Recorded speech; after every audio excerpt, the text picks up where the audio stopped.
Hello दोस्तों, आज के इस वीडियो में हम बात करेंगे कि आप फाइनेंशियली फ्री कैसे हो सकते हो। दोस्तों, फाइनेंशियली फ्री होने का मतलब है आपके अकाउंट में इतना सारा पैसा आ जाना कि आप बिना काम किए अपनी लाइफ को आसानी से गुजार सको। तो दोस्तों, फाइनेंशियली फ्री होने के लिए आपको कुछ स्टेप्स को फॉलो करना होगा और जब तक आपके पास इतना सारा अमाउंट ना आ जाए कि आप बिना काम किए अपना जीवन गुजार सको, तब तक इन स्टेप्स को फॉलो करना होगा। तो चलिए दोस्तों, वीडियो को शुरू करते हैं। दोस्तों, हमारी फर्स्ट स्टेप के तहत आता है कि हमारी कुछ इनकम होना चाहिए। दोस्तों, बहुत सारे लोग ऐसे होते हैं जिनकी कुछ इनकम नहीं होती है और वो फर्स्ट स्टेप में ही दम तोड़ देते हैं। हमें ऐसा नहीं करना है। हमारी सबसे पहले फर्स्ट इनकम होना बहुत ज़रूरी है, क्योंकि जब तक इनकम नहीं होगी हम कहीं भी इन्वेस्ट नहीं कर सकते हैं और जब तक पैसा इन्वेस्ट नहीं करेंगे तब तक फाइनेंशियली फ्री नहीं हो सकते हैं। तो सबसे पहले हमें हमारी इनकम के ऊपर फोकस करना ही होगा कि हमारी कुछ ना कुछ इनकम हो। दोस्तों, फर्स्ट स्टेप क्लियर होने के बाद हमारी जो इनकम है, हमें उस इनकम का कुछ हिस्सा सेव करना है। हमारी इनकम का कम से कम 20% पैसा तो हमें सेव करना ही करना है। तो हमारी दूसरी स्टेप के तहत हमें हमारी जो इनकम है उसका 20% हिस्सा सेव करना है। कुछ लोग ऐसे होंगे जो 20% सेव ना कर पाते हो, ऐसे लोग 10% सेव करें।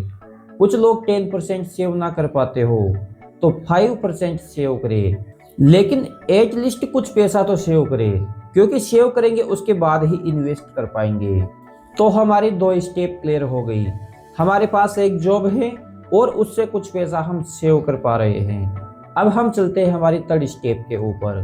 जो पैसा आपने सेव किया उस पैसे को आपको ऐसी जगह इन्वेस्ट करना है जहां से आपको अच्छा खासा रिटर्न मिल सके। अगर इन्वेस्टिंग की बात की जाए तो हम गोल्ड में, रियल एस्टेट में, म्यूचुअल फंड में, स्टॉक मार्केट में, एफडी में, पीपीएफ में कहीं भी इन्वेस्ट कर सकते हैं, लेकिन हमें हमारा पैसा वहां पे इन्वेस्ट करना है जहां पे हमें बहुत अच्छा रिटर्न मिल सके। और दोस्तों, इसके लिए जो सबसे बेस्ट ऑप्शन है वो है स्टॉक मार्केट और म्यूचुअल फंड। बहुत सारे लोगों को स्टॉक मार्केट की जानकारी नहीं होती है, तो ऐसे में मैं आपको कहना चाहूंगा कि स्टॉक मार्केट को छोड़कर आप म्यूचुअल फंड में इन्वेस्ट करें। तो हमारी थर्ड स्टेप के तहत हमें हमारा पैसा म्यूचुअल फंड में इन्वेस्ट करना है। दोस्तों, म्यूचुअल फंड में इन्वेस्ट करने के बाद जो हमारी फोर्थ स्टेप है वो है कि हमें इस प्रोसेस को कम से कम 10 या 15 साल तक लेकर चलना है, क्योंकि कंपाउंडिंग का इफेक्ट आफ्टर 10 ईयर ही देखा जाता है। जितना लंबा आप पैसा इन्वेस्ट करोगे आपका पैसा उतना ही ज़्यादा ग्रो होगा और उतनी ही ज़्यादा आपके पोर्टफोलियो की वैल्यू बढ़ेगी। तो फोर्थ स्टेप के तहत हमें हमारी प्रोसेस को कम से कम 10, 12, 15 साल तक लेकर चलना है, क्योंकि 10, 12, 15 साल में हमारे पास अच्छा खासा कॉर्पस इकट्ठा हो जाएगा और उस कॉर्पस से इतना सारा पैसा इकट्ठा हो जाएगा कि हमें बिना काम किए भी पैसा मिलता रहेगा और उस पैसे से हम हमारा गुजारा कर सकते हैं। तो दोस्तों, एक बार कैलकुलेशन करके देखते हैं कि यदि आप 15,000 रुपये पर मंथ की एसआईपी किसी ऐसे म्यूचुअल फंड में करते हो जहां से आपको 15% का रिटर्न मिलता है, तो आफ्टर 15 ईयर आपके पास लगभग 1 करोड़ रुपए का फंड इकट्ठा हो जाएगा। दोस्तों, ऐसे में यहाँ पे बहुत सारे क्वेश्चंस लोगों के माइंड में आ जाते हैं, क्या इतना रिटर्न मिलेगा?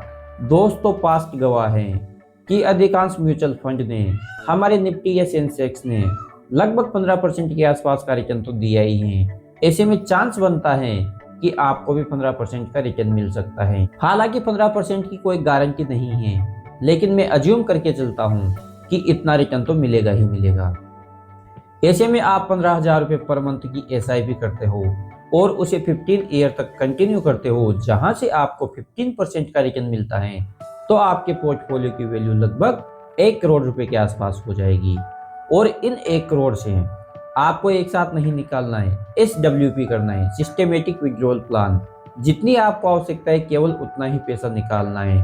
तो ऐसे में मैं मानकर चलता हूँ कि यदि आने वाले टाइम में भी आपको 15% का रिटर्न मिलता रहे तो आप सालाना यहाँ से 15 लाख रुपए विड्रॉल कर सकते हो, जिससे आपका जीवन आसानी से निकल जाएगा।